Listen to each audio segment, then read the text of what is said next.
How do you build a high-performing culture? This is Culture Architects.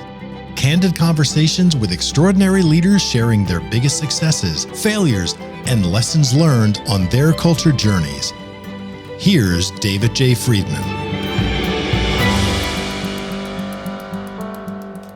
Today, we're going to do something just a little bit different on the Culture Architects podcast. I've invited a special guest, Dustin Campbell, to be your host for this interview. Dustin is the executive chair of CultureWise, and he also wrote a guest chapter for the third edition of my book, Culture by Design. I know you're going to enjoy his style in the interview that you're about to hear. Welcome to Culture Architects. I'm Dustin Campbell, and I'm the host chair today, which already tells you that this episode is going to be a little bit different. Most of the people we've put on this show built a culture from the top. They were the founder or the CEO who looked at their company and decided to be deliberate about how their people work together. Today's guest came to culture from the other direction. He learned it first by serving inside one of the most intentional cultures there is, and he came to CultureWise through a friendship that started years before either of the two men who formed that friendship had any idea they'd one day work together.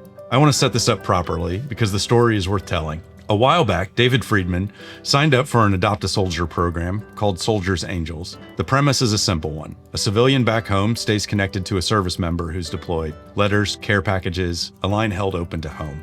The soldier David was matched with was a young man named Logan Nance, serving in Afghanistan. They wrote to each other, and somewhere in that correspondence, between a man running a culture company in Philadelphia and a soldier on the other side of the world, a real friendship took hold. When Logan came home, they didn't drift, they stayed in touch. They kept talking, and eventually David did the thing that, if you know David, surprises no one. He hired the person he'd come to respect. Today, Logan is on our sales team at CultureWise, which means he spends his days on the phone with CEOs who can feel their culture slipping and don't yet have the words for why. It's one of my favorite recruiting stories. Logan served his country inside a culture built on shared standards, on rituals practiced until they're automatic, on a level of trust where people stake their lives on the person next to them, doing exactly what the culture says they'll do. Then he came to a company whose whole purpose is helping ordinary businesses build that kind of intentionality on purpose. He has watched from the inside what it costs to get the culture right and what it costs to get it wrong. First in uniform, now across the dozens of companies he talks to every month. That's the ground I want to cover today. What service taught him about the way culture shapes our behavior, often without our noticing. The strange bargain every group strikes. How much we conform to one another's norms so we can move as one. What we trade away when we do. What surprised him about the problems companies actually wrestle with once you get past the polished version on the website. And the moments he's proudest of, in the uniform and out of it. And somewhere in here, the two of us get to talk about something we live every day. What it's actually like to work inside a company that's fundamentally different. At a company that runs on the very thing it sells. Logan, it's good to have you here. Welcome to Culture Architects. Hey, thank you, Dustin. I appreciate it. And I appreciate the introduction. That was very good. I'll try to live up to that today. Well, I'm really looking forward to this conversation. You know, I've gotten to work with you now for a little over a year, and it's just been a real pleasure working with everybody at the company. But the story between how you and David met just really inspires me on a whole host of levels and the journey that you've been on. But before we dive into that in a little more detail, give me just a little bit of your background, you know, go back as far as you can. Tell me a little bit about Logan Nance and, you know, where you come from and how you got to be where you are. Yeah, I appreciate that, Dustin. Yeah, so I'm from Kentucky. I'm a kid from a small town in Kentucky, kind of in the middle of nowhere, real small part of Western Kentucky. And, you know, where I come from, it was essentially, you know, if you live here, you're going to work in the coal mines or you're going to have to do something else. And for me, I don't do, there's no chance of me ever getting into a coal mine. There was no chance that was happening. And so, if I wanted to get out, to see the world, to do anything, the military was kind of always what I wanted to do. Ever since I was a kid, you know, my grandfather, who pictures right there, he was in the military. He was in the Army. He was a tank commander. And I always wanted to be in the military too. I always wanted to follow in his footsteps. And so I joined the Army after high school, and it allowed me to see parts of the world. And for a kid from a small town in Kentucky, it was life-changing to get out, to be able to visit, to see different cultures, to experience different things. And so also that's obviously where I met David too. But then I came back home, met my wife, I finished college, settled down here, stayed in Kentucky because I love it. And I'll note that we probably won't get into Kentucky versus Indiana basketball. That's probably one topic we shouldn't touch on today. Now we got to talk about football because now we're a good football school. So that's right. That's right. Yeah, that's a good point. Indiana is now a football school. That's right. Yeah, that's the weirdest thing. But yeah, so I still live here in Kentucky in a small town called Midway, where I'm on the city council, and we're kind of where we've put our roots down here in this community. And yeah, that's a little bit about me. Love it. I love it. Being from a small town in Indiana, not actually all that far away from where you are. I remember what it was like to take a journey outside, and as I stepped into adulthood and kind of went beyond my comfort zone. Put me in your shoes. What was it like showing up for basic training? Where were you? What was it like meeting all the people? How did that experience feel for you, stepping into a new environment, completely, I guess, out of your original home base? Yeah, it was really wild. I mean, I had a lot of family that had been in the military, in the Army and the Air Force, the Navy, Marines. So a little bit of everybody. Most of my family had spent time in a service. So I felt like I had a pretty good idea of kind of what I was walking into. And, they, obviously when you get to basic training, you're meeting all these new folks, and you're together. You have nowhere to go. So you're just stuck together. And the people you're paired with, you're kind of all thrown there there's nothing really that necessarily unites you all other than the fact that you all decided to do something crazy and go in and raise your right hand and go in to serve. But you make, in those 10 weeks or so that you're together in basic training, you make lifelong friendships. Yeah. And it happens pretty quickly. I mean, you kind of have your bunk mates and you all are just in proximity and you develop these friendships, these relationships. And that was kind of really one of my first, I guess, experiences of recognizing team dynamic, team culture. Obviously I'd played high school sports. I'd played sports as a kid, so I was familiar with teams, but those were all people that I had commonalities with, where we grew up in the same places. This is my first time being around people that were completely, very different backgrounds than I had. Yeah. Different ages. It's funny, in the Army, you've got those folks that join the military a little bit later in life. They're probably in their late 20s, early 30s. And to us, they were like grandparents. Like, oh my gosh, grandpa, what are you doing here? With us. And now being in my late 30s, it's funny to think about. But you have a lot of differences, but you're all united under a cause, and you're united through suffering. And you're united through the trials that you're put through, and you have your common enemy, the drill sergeant, who's there just to make your life hell, and you got to get through it. But it forms these bonds, and you have natural leaders that arise, in the group. Yeah. And sometimes those people surprise themselves. They didn't even know they were capable of being a leader, but in those situations, they find that they are leaders. Yeah. And so I didn't know it at the time. It's still a long way before I realized what it was, but thinking back on it, that was my first experience as to like a natural forming of a culture in a group of people. Yeah. Yeah.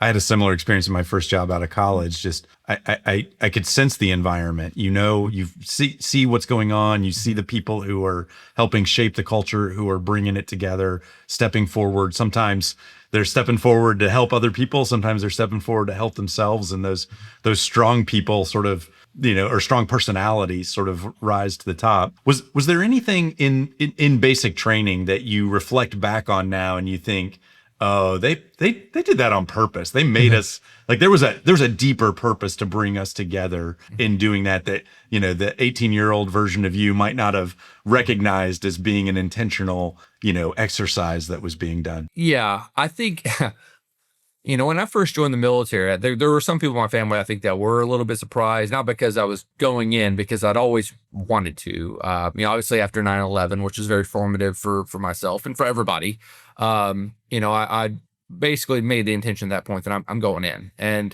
But I wouldn't say that I was the best at authority, of like accepting authority naturally. I struggle with that. I kind of still do. I've got a little bit of rebellious, nature in me, and I probably always will have that. So there was part of me that really struggled early on, of like, not with my drill sergeants, but more with my colleagues at the time who, and there were some folks that were put into leadership positions in our squads. And that's one of the things that they do in basic training is they're trying to find who the leaders are, and they'll put people into positions like squad leaders and things like that. And my squad leader and I did not get along very well at all. In fact, we butted heads quite a bit. And occasionally the drill sergeants like to really shake things up. And so they swapped us. And I think they had essentially gone to the squad leaders and said, who are your troublemakers? And I got identified as one of those people. So now all of a sudden, guess what, Logan, you're the squad leader now. And there's obviously responsibilities that come with that. And there's negatives to come with that. I mean, you're usually the last to eat, and different things, but you have to be the one to putting up with the other people too. So you have to kind of see it from the other perspective. And what that did for me though, I looked at the other squad leaders that had been chosen now, and I could tell, okay, this is not a group of people that I want to be associated with. This is not who I am. I'm not that. I want to be a good soldier. I want, and so it really forced me to reevaluate myself, and it forced me to step up. And also I felt that like sense of, I guess, pride where like, I want to earn this. I want to earn the respect of my peers. I want to earn the respect of my drill sergeants. I don't want to be the person that's looked at as a troublemaker and so that was intentional on their part. I mean, it was either a kind of a sink or swim thing. Like we're going to put you in this position. You're either going to rise to the occasion or you're going to be marked as somebody that isn't conforming. And that wasn't who I wanted to be. So, gosh, that is a great example. I've heard of companies that do rotational programs where they have people who wouldn't otherwise normally go into a rotational program, go sit in other people's shoes. I've heard of companies that have frontline workers go sit in customer service for a 6-month period. So they understand what it's like to receive those phone calls. But I've never heard of that before. That's such a intentional flip in giving the responsibility to a young rabble rouser is just, that's a fascinating example. And I have to think that, you're 18. I mean, there's a little bit of, we're all doing a little bit of independence seeking, trying to figure out like who we are. And, stepping into the military, you could feel a little bit like, I'm not just going to do what everybody else is doing because I need to be myself. I need to be true to myself. But that's a real rise in leadership to like step into that and to say, oh, now I gotta put up with the thing that I was causing before. I love that story. So walk me through what was it like, the journey from basic training to when you were deployed, and what was that experience like, and stepping into a very different environment, I assume? Yeah, very much so. I got put in my first unit. And again, there's I got to see a little bit of the world. I got to spend some time down in Arizona, at Intel school. I was in the intelligence corps. Met a lot of great people. Got to do a lot of really cool stuff. When I joined and oftentimes I'll get asked now by friends of mine who have children that are thinking about going in the military, or folks that I know who have kids that are at the end of the high school thinking about what the next steps are. And they'll often ask me, like, will I talk to their kids? And I'll always tell them, like, I will, but don't expect me to talk them out of it. I'm not going to talk them out of it. I'm going to be open and I'll be honest and I'll tell them what they want to hear. But if you're looking for somebody to scare them out of it, I'm not that person. I will tell them straight up, and I'll tell this to anybody, it's not for everybody. It's definitely not for everybody. But you should go in with a clear mind about, if you go into the military, you should expect that you will go to war. You should just expect it. And that way you're not surprised by it. And I knew people that had gone, obviously, for, having somebody to help them pay for college, or as a way to get out. And that was what the military was for me. It was a way for me to serve my country, which is something I felt like I needed to do, but it was also a way out. It was a way out of my community. It helped me to be the first person in my family to graduate college. It helped me all the doors that have been open for me have been opened for me because I made the decision to go into the military. But when I was in there, I wanted to deploy. I wanted to go overseas. I wanted to be able to have that experience. I wanted to do it. So when I got put into my unit, they had recently returned from a deployment, not too long before I got there. And I knew, we were coming up on a rotation in a couple of years where we would be going on another deployment. So if I was going to be going, this is one opportunity to go. And I only wanted to do one contract, so I didn't want to have to re-up. So if I was going to go, I had really one shot to do it. And my unit, when they were assigned to get deployed, I was not one of the soldiers that got assigned to go. So I was pretty bummed out about that. So I watched all my colleagues go off to pre-mobilization training while I was not. And that was frustrating. But nothing I could do about it, completely outside of my control. However, about a week before they went to the last training, so about a month before they deployed, but it was a week before they were all leaving out to go to New Jersey to Fort Dix to get ready to fly over. I got a call that, hey, we need you to go. And there was somebody on the team that could no longer be deployed for a medical reason, and we need you to fill the spot. Will you go? And this was with a unit that I was not a part of. This was a unit that there was a few members of my unit that were in this unit that were going to be deploying with this unit, but it was not my leadership, my normal command. Yeah. But I was like, heck yes, I'll go. Definitely.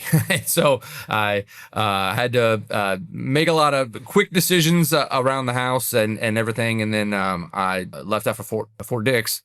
And that was at the end of 2011. And that's when I deployed over to Afghanistan and Kandahar with the 325th Psychological Operations Unit. Wow. I have a feeling I'd ask you a lot of questions about that. That's interesting. But just say just a little bit more about what it was like to deploy with a different unit, to go in with something. Did you notice anything different where you were like the little micro cultures that form within a culture or anything like that? Yeah, definitely. I mean, it was very challenging to deploy with a unit that I didn't have the time that they spend in pre-mobilization training or pre-mob. To develop. That's when you really develop the strong bonds and relationships that you take with you over there. So I kind of felt like an outsider coming in. Yeah. And there was a lot that I had to do to get myself ready to go over there. There's a lot of training that I had to do to get ready to go over there. And I really only knew a couple of soldiers previously that were in that unit. Now, one of them that I knew was my direct sergeant. So that was really good. And he's one of my best friends to this day. And I'm grateful for the time that we got to spend over there together. But I didn't know any of the other leadership. They didn't know me. They didn't know what I was good at. So I really had to prove myself to them, which is good. That's when I like to think that I rise to those occasions. And so I really it kind of forced me to be the best version of myself that I could be, to make sure that I was setting a really good, developing a really good reputation, with the leadership. Yeah.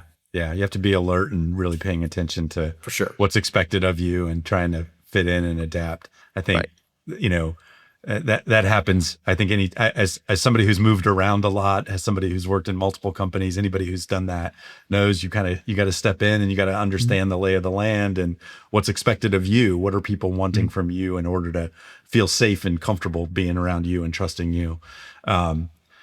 Take me forward to the Adopt a Soldier program and how you and David got connected, and share a little bit of that story. Yeah, as you mentioned earlier, David had signed up for this program called Soldiers Angels, which I was not familiar with. I'd never heard of it, didn't know what it was. While you're deployed, you get care packages, from your family. They'll send you stuff, and now for me, it was Monster energy drinks. I lived on those things, and beef jerky, just stuff that gives you a little bit of peace, a little semblance of something normal, some normalcy in your day over there. You can take the kid out of Kentucky, but you can't take the Kentucky out of the kid. No, you can't. In fact, my grandfather, my papa, he sent me a box, and it was just marked Kentucky Air. And it said, when you need a little something, a little piece, just open this box. This is fresh Kentucky Air. And that was just, awesome. That was his sense of humor. But that box sat on my desk at my little office the entire time.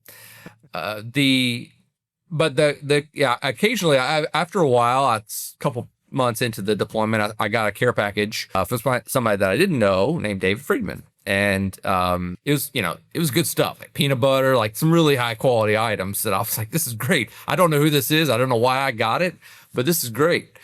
And then like a few weeks later, I got another one. And I remember telling my wife, who was my fiance at the time, like, I don't know who this person is. They're sending me care packages. This is awesome.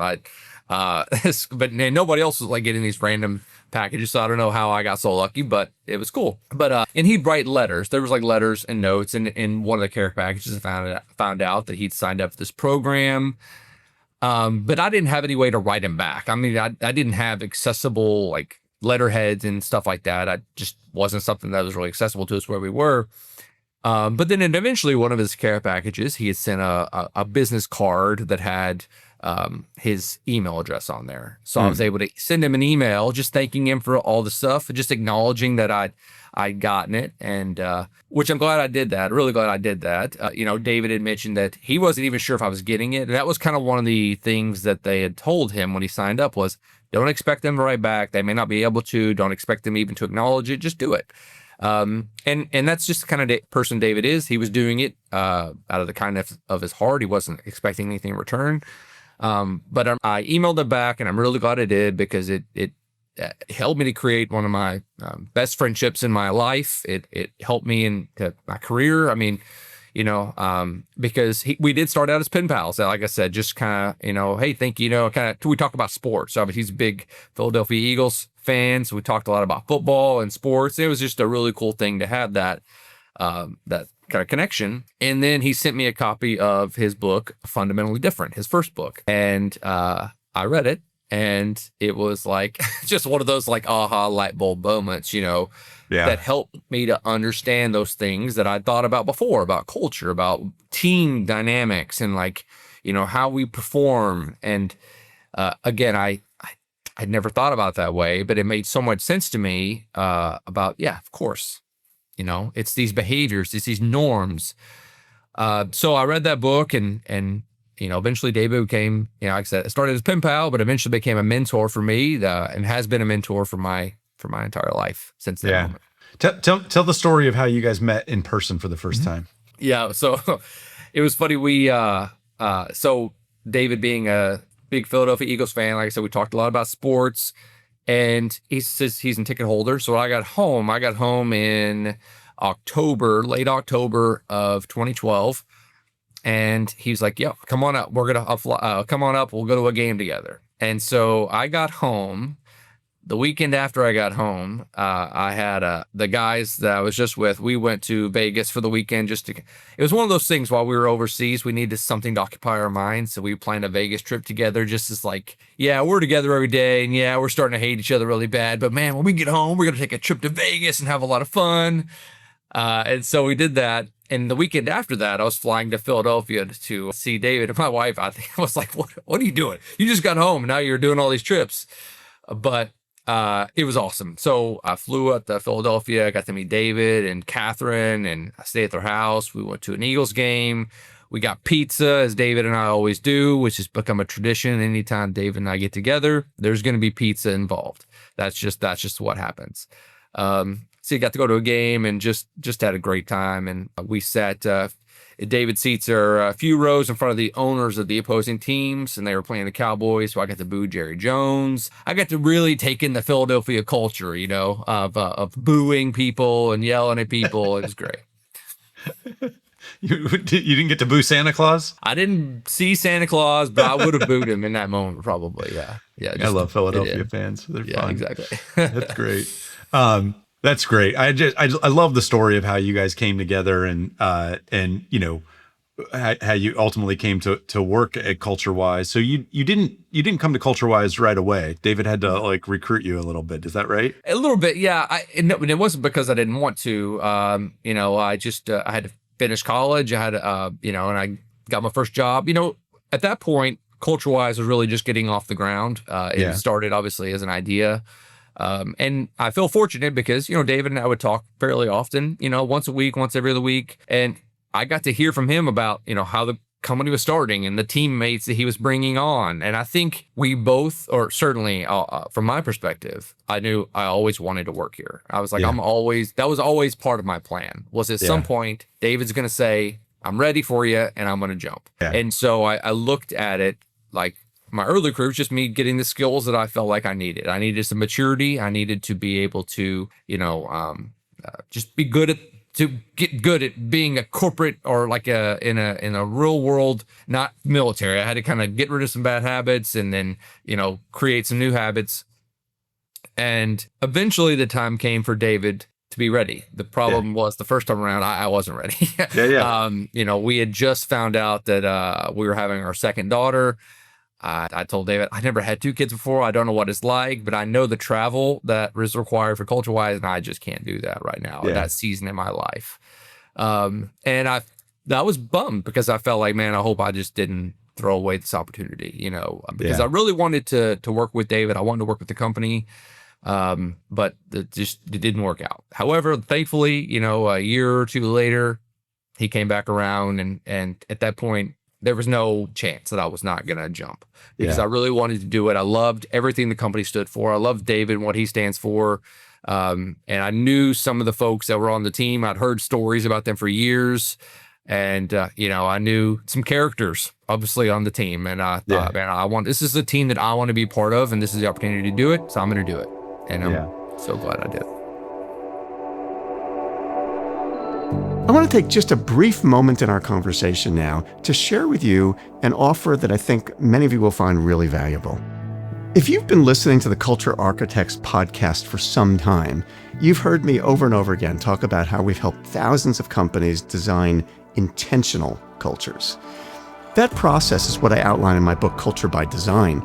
And right now, we're offering listeners a free download of Chapter 5. Chapter 5 focuses on one of the biggest mistakes that I see companies make all the time, relying on core values that all sound great, but don't actually tell people how to behave.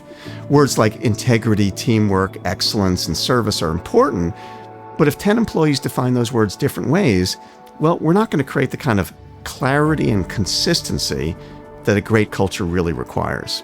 So in Chapter 5 of Culture by Design, I explain exactly how to move from these vague values to clear, teachable behaviors that your team can actually understand and ultimately practice. You can download it for free at culturewise.com/free chapter. Again, that's culturewise.com/free chapter. Now, let's get back to the conversation.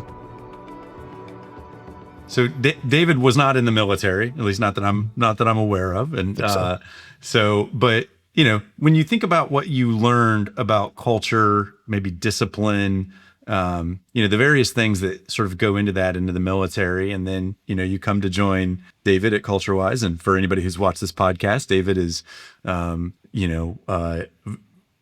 assertive but soft-spoken, I would say. He's not, he's not a screamer. He's not a yeller. Compare and contrast. What's the difference between David and a drill sergeant? Between David and a drill sergeant, what I love about David, and it's also something that's challenging about David, about working for David. Obviously, David has very high expectations, but as high as David's expectations are for you, they're even higher for himself. And David holds himself accountable to a very high standard. And I really appreciate that about him, because the leaders that I served in the Army, the ones that I didn't enjoy, were the ones that held themselves accountable to a different standard than they did to you. Like where they expected you to do something that they themselves wouldn't do. And those are the worst kind of leaders. David is not going to ask you to do something that he himself wouldn't do. He's not going to ask you to do more than he would do. And he's very clear at his expectations. Yeah. And when I first joined the team, and I told this to David relatively recently, that it took me a while at first to understand, when I would send an email out and David would say, what if you change this wording here? Or it almost felt a little bit like, man, it's a lot. There's always feedback. But from David's perspective, that is always from a good place. That's always David's way of helping to try to help you to improve and to get better. And when I realized that, when that kind of clicked, it was like, oh no, he's not saying this to nitpick or to micromanage. He's saying this because he wants to help me to improve. He wants to help me to get better. And so it's just a great way to help me to elevate my game. And when you have a leader that operates at the level he's operating at, you have to like, hey, listen, I got to keep up. I got to keep up. And so that's what I love about David again, is that he's just, again, he holds himself accountable to such a high standard that it makes you want to keep up. Yeah. I thought you might pull on a different thread there, but I really like, where you took that. I thought we might focus on David's consistency because he is maybe the most consistent person that I've ever worked with. And I think we all have little jokes about that, in fact, about how consistent he is and just the way he pursues, what's important. And I love that. The thread that you pulled on, I think, is an interesting one. And I think it's one that, in my experience, a lot of leaders believe and also are a little afraid of. And so they're afraid that if they don't hold the standard perfectly all the time, that their team will feel like they're not doing that. Share a little bit of your perspective as you've kind of gotten older about the difference between a leader holding a high standard and a leader acting perfectly. Yeah, I think, when I think back on, obviously my time in the military, even my time probably in the professional world before I got to CultureWise, I would say I've probably had more bad leaders than I've had good leaders, as I think about it. Yeah. And when I think about it, and so I guess that's why I tend to think about it from the way that I do about, in those, whether it's the military or companies that I've worked with, the good leaders that stand out to me, what they all did, again, and it goes back to being consistent, but it's kind of like consistency in the fact that you know what you're getting with them. Like they're not asking you to do something that they themselves wouldn't do. They're very even keeled. Like they are today who they were yesterday and who they are tomorrow. And they're not like kind of all over the place. And so you kind of know what you're getting with them. You kind of know what to expect from them. Yeah. And they clearly define, what they expect from their people. And they themselves hold themselves accountable to do that as well. And so when I think about, some of the best leaders that I've worked with, or even CEOs that I work with here in this role now, I think there is this unemotional, I guess is maybe the word, like they're not held captive to their own emotions. They are like, they know what needs to get done. They know, they know, they know how to empower people. Yeah. To do what needs to be done. They know how to empower people to help them to achieve their goals. It's not yelling. It's not screaming. It's empowering. It's communicating. They communicate really well to their people about like, here's what's expected. Here's where our goals are. We're all in this together, as opposed to this like overlord that's kind of rolling over everything. You kind of feel like the leader is in the boat with us and they're rowing with us, not against us, which is what a lot of organizations you have that, where you feel like there's just like us versus them with the leadership, which isn't productive. Yeah. I think I hear two things in sort of what you're describing. One is that the leaders are showing a consistency of effort and intent, not a consistency of outcome or output. Not I'm the leader because I've always got the right answer and I know how to write the email better than you all the time and therefore doing that, but really demonstrating that consistency of what if we tried it this way? What if we looked at it this way? What if we tried to make it just a little bit better all the time? And there's a depersonalization within that, putting forth the consistency of effort. And then the second thing that I think I hear in what you're talking about is what I would maybe call like sort of energy regulation. So really like controlling the tone of like how we work together so that people feel comfortable moving forward with that effort, knowing that they might make a mistake, that they may not be able to always execute perfectly, but that they won't themselves be impugned for that they will have an opportunity to learn and to grow and to do that. And gosh, I mean, I've certainly witnessed this now, working with David for a year and a half or so. Just really great. And the culture that he's created that allows, I think, all of us to be able to do that has really been fantastic. Yeah. I think that's absolutely right. And I think, when I think about like a leader, to go back to the analogy of like in the boat rowing with us too, I was on a flight yesterday and had a little turbulence, and when you think about in those situations, right, you look to the stewardesses or the stewards or the flight attendants and, are they panicking? Then I'm fine. It's all good, right? Yeah. And like if you're in a boat in choppy waters, you're looking to the captain, like, is everything okay? And you want them to be calm and stoic. If they're freaked out, then all of a sudden we're all freaked out. Yeah. And I think that's a great kind of temperament for a leader, but also too, I think, and my wife is the best at this of anybody that I've ever met. And David probably a close second. And he won't like coming in second to anything, but that'll be all right. No, I think, she is good. And there are other leaders like this too, where you have the answers. You're intelligent, you have the answers, but you're open to other perspectives. Yeah. And so, great leaders that empower their people, they've got the answers, they've got situational knowledge, we know what to do, but I'm open to changing my mind. I'm open to somebody else's perspective. So I empower my people to feel comfortable to speak up, to share opinions, to share perspectives.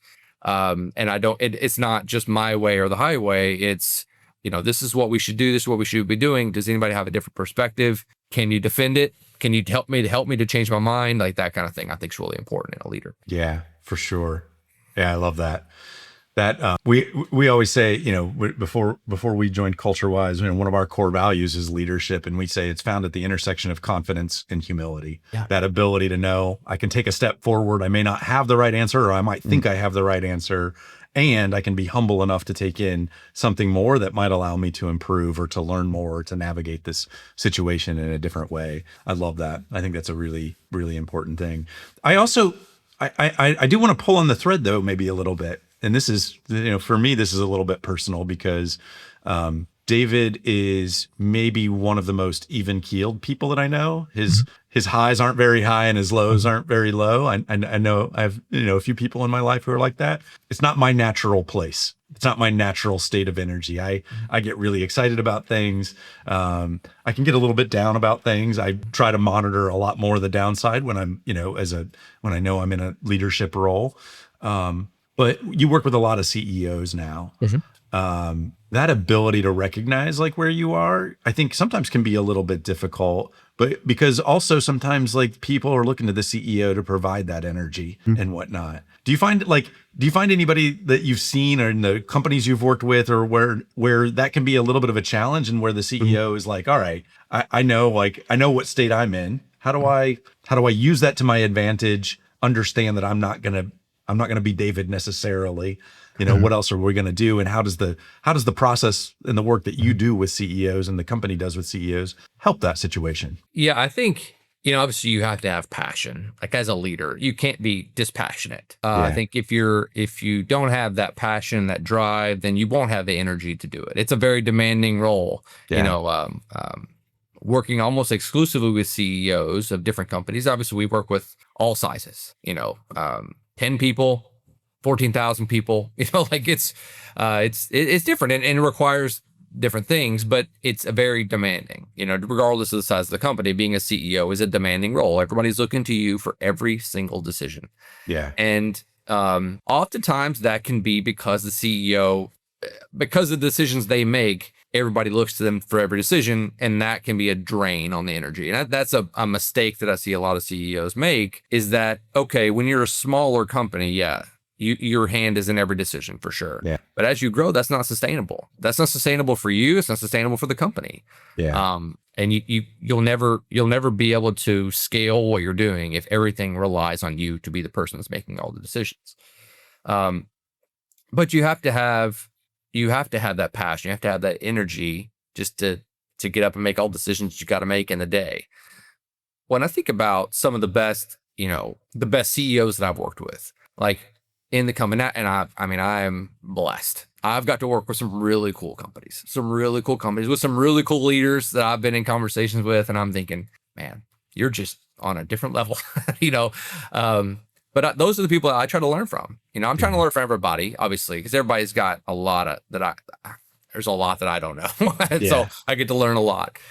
But I think the best CEOs for the best companies that I've had a chance to work with are the ones that are really good at empowering that next level. They're good at identifying like who are the culture drivers in the organization, like who are the natural leaders, like the ones that everybody's looking to, you know?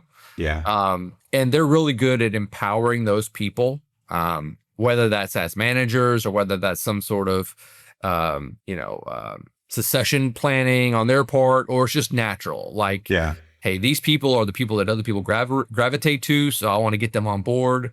And they're really good at empowering those folks to drive the culture, to drive the processes, and kind of cascade that down to the organization. And so the best organizations have that. They have those people that are down, that are empowered, that are driving the culture and the company forward. Yeah. It's one of the things I love about the work that we do is the ability to really design and leverage those people in a bigger way. I think, as we've talked about a lot, I think it's very common in sort of our broader Western culture to believe that when you have those people that are the natural leaders, the people that are going to step into any environment and develop sway and influence and execute at a high level, a lot of people, and look, maybe I shouldn't say in any environment, but they happen to find themselves in an environment where their talents are lent to that. The ability to say like, oh, we can actually learn from those people and we can pull the behaviors away from those people and develop the system and the structure to teach it to more people is so powerful. And I think as I've worked with good leaders over my career, reflecting back on that, the ones that really built companies that didn't just like become like good financial returns, good investments, good businesses, but actually became good companies. And I do think you can build both. And I like to work with people who are trying to build both. There are good investments that are not good companies, but they're, generally good companies will eventually become a good investment. That ability to be able to build that infrastructure to leverage people's skills, talents, and abilities in a bigger, broader way, both that of the CEO as well as those in the organization is super powerful. Yeah, I was listening to a podcast recently with Tom Brady, actually, from up in your neck of the woods there, Boston, and about the Patriots dynasties, and he was talking about, and he even referred to them as culture drivers, about how when he first came into the Patriots and how the culture was terrible, but it was just, him coming in, staying after practice, working harder than the people around him as a rookie, and it got people noticing him. And then you started to have these other big personalities like Teddy Bruschi, and some of these other guys have had come in there. And those folks were the ones that were the culture drivers. They were setting the expectations for the other people to follow. Yeah. And he talked about how that's how the culture formed. Yeah. And he almost made it seem like it happened by accident. And I think it can happen by accident. Like, absolutely, a culture like that can happen by accident. But I think the mistake is thinking that it only happens by accident. Yes. It 100% can be intentional. If you think about that, like, just setting those clear expectations and then identifying the folks that are doing the things that we want to see other people doing. Yeah. We often talk about it as cloning. Like, who do you wish you could clone? And what is it that you wish you could do? Yeah. And the mistake would be thinking that, oh man, I really hope we get lucky with this next hire, that they are one of those people. Yeah. I have made that mistake in my life, believing that like, oh, if we just get the next person like that, we'll just solve the problem. It's interesting thinking about there's so many great metaphors in sports, but I think that the idea of culture becoming such an important part of, team sport dynamics and, I think about the change in my lifetime. And so as my cross state line rival, watched a lot of Indiana, Kentucky games growing up where we were probably, screaming at each other through our respective TVs or whatnot. One of the things that I recognize, I loved playing basketball when I was younger. I was never great. But I was an Indiana fan, and Bobby Knight was like, the best coach in the world as far as I was concerned. But I like thinking about the sort of like generational shift that we've seen now. And we're definitely probably limiting our audience here to the people who might be familiar with Bobby Knight and aging ourselves a little bit. But when you look at like how he shifted over time, and again, I know you're not quite as old as I am, so, but like I think about him as being sort of like one of the last of like the old guard of how to think about like how to run a team, an organization, this like very command and control style. And then you fast forward effectively like one generation, and his probably best known protege was Krzyzewski, who brought all of the discipline and the rigor around having a team, but also I think did a better job of demonstrating to his players that he really cared about them. And I think, I think Bobby Knight probably did really care about a lot of his players, but maybe didn't do a great job of always demonstrating it.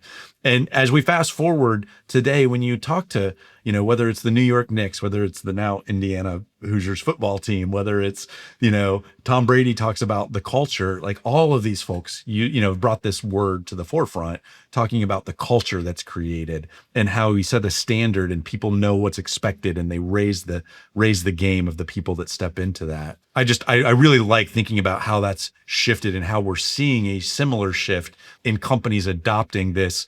Hey, let's focus on the behaviors that we want from people, which creates and makes clarity for them about how to raise their performance. I'm really curious, have you worked with any companies where you sort of like walked away and you were like, wow, like that surprised me, like in a good way or in a bad way? Like what pops out at you? Is there anything that, like really sticks out for you as a learning lesson on your CultureWise journey about how leadership can influence culture? Yeah, I think there's been countless examples, like I said, of how fortunate I've been to work with so many companies, going in and doing, we have the leadership meetings that kind of do the implementation process where we're building out like what the kind of culture they want to create is. And those conversations all happen with the leadership team. And there is always this sense of, oftentimes a sense of hesitancy on the leadership's part, because they're thinking, okay, we're doing all this work, but how is this going to be received by our team? When we roll this out, are they actually going to do it? And so there is always that. And I like that. I'm fine with that, because that puts that helps me to know what their expectations are. Yeah. And I know our team, and I know how good we are getting folks like just really excited about something. And so when we go in there and introduce this stuff to the teams, it always goes well. It always goes well. And the CEOs and leadership are always just over the moon with how engaged their teams are. Yeah. And so I love that part of it. But I always leave those sessions just feeling really inspired. Yeah. But there are a couple that definitely stand out to me. And typically they are from some of the blue collar companies I've worked with, only because those are the ones where the leadership really feels like, oh, our people are not going to do this. Come on. They're not going to do this. There's a story, and I've told this before, but there was a company I work with, I won't say the name, but literally their teams are ditch diggers. They dig ditches for like municipalities to lay like water lines and things like that. And multi-state organization, a lot of blue collar workers that work in the field. They're not in an office. They don't come sit at a cubicle every day. They're working remote field teams. And each of these teams have like the leadership. And so when we did the rollout, they were all coming together, and they look like they just come right out of the office. They're right out of the field, and their neon vests and their hard hats, and so I could just feel the leadership tension of like, oh, I really hope they buy into this, And during that session, I'm focused on this one guy, and I just see him, big burly. He's got his hard hat on. But you can tell that he is somebody that other people respect. Yeah. And I'm kind of walking around listening to some of the conversations, and he's the one that, you say something, he kind of cracks up a joke, like he is comfortable in the space, but he obviously has a lot of respect from the people in the room. Now, me being who I am, this is the guy that I'm going after. I want him. I want this guy to get engaged, because I know if I get him engaged, everybody else is going to follow. Yeah. Early in my career, I might have shied away from this person. I might have, danced around it. But no. I want to go right at him, because this is my, if I can get this person bought in, I know that everybody else will be. And so early on, I go to him, and just like, we're talking about behaviors, but again, the leadership is thinking, oh, this is something soft, touchy-feely. I don't know, are they going to get it? No, he gets it. He gets it. Yeah. This is not soft. This is not touchy-feely, right? We're talking about behaviors. We're talking about culture. And he says, these things we're talking about, I probably use 5 of them this morning. I every day on the job, I'm doing this, I'm doing this, I'm doing that. These are things that we do already. And this is great. Why wouldn't we want to do this stuff? Of course. And I was like, exactly right. Who wouldn't want to work in a place where we are practicing blameless problem solving? Exactly. Or we're speaking straight. Who would not want to work in a place that does that? Of course you do, right? Yeah. You spend more time here than you do home with your family. Don't you want to make sure this is a place where you're like happy that people are doing the right thing? And I could just feel the tension in the room. And I could feel it like palpably, like, okay, we're good. We're doing this, And I just walked out of there like, and this was, maybe a couple years in, at that point. But that boy always stands out to me when I think about, and I love relaying that story because, it's happened multiple times, but that one right there was the first time where I was like, that's it. And people get this. It's not just a blue collar, it's not a white collar thing. Culture's not a white collar thing. It's everywhere. It's everywhere. I come from the military. I knew that, but I needed to see it and I saw it. And now I was very motivated. Yeah. I was looking back at some of our numbers over time. I would guess we're right around 50-50 around the sort of like traditional, like, I don't know, professional services, more office type jobs versus, manufacturing and trades, businesses and whatnot. It's really spread across. And it's one of the things that I love because I'm so, we care so much and we're so passionate about like, let's build like exceptional companies that are great places for people to work that then serve customers well and ultimately help the shareholders.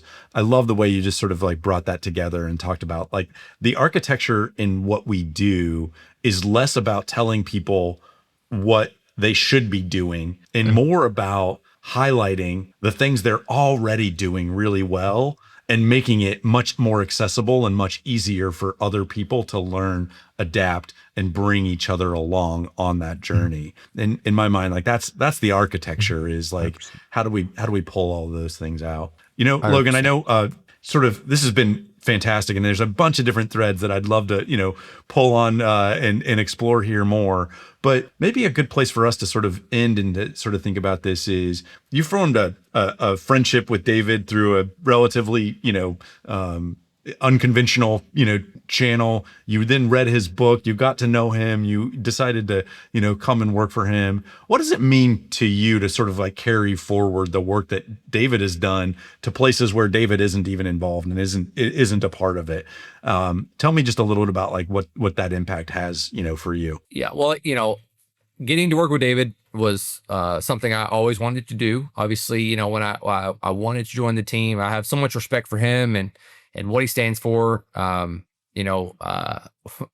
had known David for just a couple of months. He and Catherine flew in for my wedding. He's been, part of my life. And I just really appreciate David for who he is and for all the opportunities he's given me. And so when I think about what he does that I really appreciate is, and this comes off in all the talks that he does. He goes on doing all these, talks with CEO groups, is he has an uncanny skill for making complicated things uncomplicated, to explain things simply where other people would use, big words or other people try to sound smart. David communicates in a way that can be understood. And so I really, really appreciate that. And I think about, when I'm out there working with companies, I feel a sense of pride in the fact that there's nobody else that's doing what we're doing. There's nobody else out there that's doing this. There's just not. And we don't do it. We do things kind of like what David does in a simple way. We're not trying to overcomplicate it. We're not trying to make it, it's not a secret that we're trying to hold back from anybody. We're going to give everybody all the tools they need, all the information they need to do this. And it's not going to require, all these extra bells and whistles. Like, it doesn't need to be overcomplicated. It should be simple. I think that's the mistake that a lot of companies make, is that they try to overcomplicate what culture really is, and so I do feel an immense amount of pride to get to work for the company and to be out there, doing what we do. I remember, David, early on when we first talked about me joining the team. At that point, I was in my mid to late 20s, and there was a question of will CEOs take me seriously at that point in my career? Sitting across the table from them, will they take me seriously as somebody that's trying to help them to make their company better? Well, I've gotten a lot older and I got a little grayer, obviously, but I think because I'm carrying the weight of what David has created and what he's built, I do get taken seriously in those conversations. And it's allowed me to be in a lot of rooms with a lot of people that I would not have been able to be in the room with before. Yeah. You and I were at an event recently where, with a bunch of CEOs, and I'm just sitting there thinking I'm just a kid from a small town in Kentucky who has been very fortunate to get to work with a lot of people that are a lot smarter than I am. Yeah. I'm grateful that I was raised by people that taught me how to listen and learn, which I've done a lot of. And so I'm very fortunate for that. And I love getting to do what I do and to work with the people that I get to work with. Logan, it's been just an absolute joy to, have a conversation with you, but an even bigger joy to just get to know you and work with you on this journey, to be a part of the CultureWise journey. I love the way that you sort of summarize that, which is it actually doesn't need to be all that complicated. The lessons that sort of carry forward from your being a young soldier and understanding and taking on some initial leadership to realizing that, there's some core basic things that really can bring us together and when we need to work well together. And I too share with you how fortunate we are to be able to, help other companies do this work as well, and to build on the sort of legacy that David has laid out, for us to be able to do that. So thank you so much for the time today. It's really been a pleasure. Thanks, Dustin. I really appreciate it.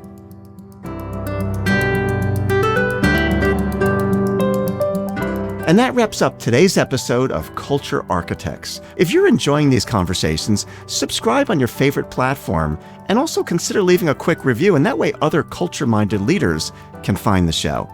And for more tools on building a high-performing culture in your organization, visit CultureWise.com. See you next time on Culture Architects.